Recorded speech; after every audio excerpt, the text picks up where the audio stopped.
I was standing in a glass lobby that smelled like money when my phone vibrated. Mom's name. 4 words. We need to talk. I didn't answer. I watched the skyline instead, steel and ambition stacked to the clouds, and thought about the last call I'd made to them, the one they ignored, the one where I said, "I'm graduating today," the one Dad laughed at and called a failure ceremony. Funny how silence changes meaning when the numbers change.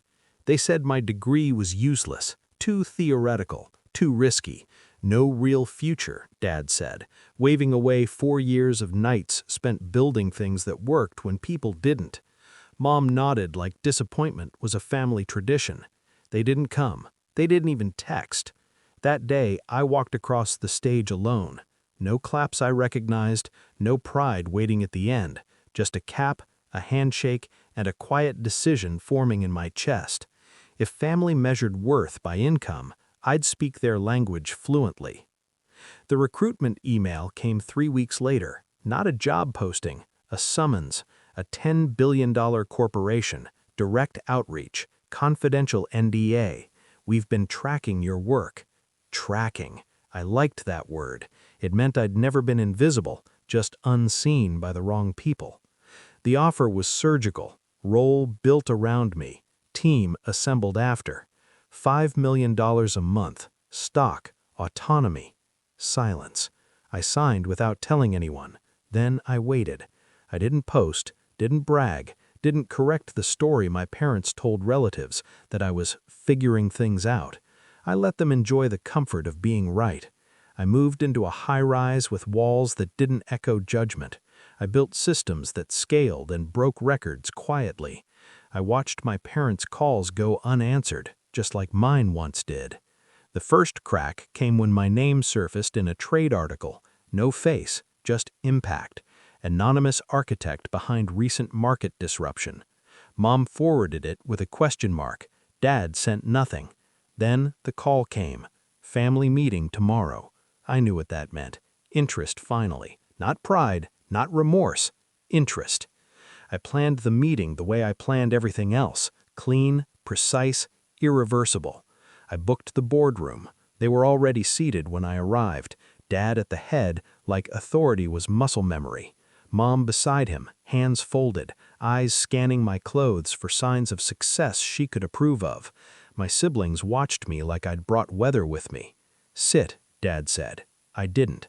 I connected my tablet to the screen. "I won't take long," I said. My voice didn't shake. That surprised them. I started with the graduation call, the voicemail timestamp, played it. Their silence filled the room. I let it linger. Then I layered the next slide, screenshots of messages they'd sent relatives, dismissing me, rewriting my story without asking for consent. Mom's mouth tightened. Dad leaned back. "You're being dramatic," he said. I clicked again. Offer letter, redacted where it mattered, numbers intact where it hurt. The room changed temperature. $5 million? A month? My brother whispered. I watched Dad's face do math it had never done for me. Mom reached for my hand. I stepped back. "I'm not here to ask for approval," I said. "I'm here to close a chapter." I showed them the final slide. A trust, fully funded, for them, conditional. Access revoked if any attempt was made to leverage my name, my role, or my income. No interviews, no introductions, no favors. Silence in exchange for comfort. Dad stood. "You think you can control us with money?" I met his eyes. "No, I think money already controlled you. I'm just setting terms."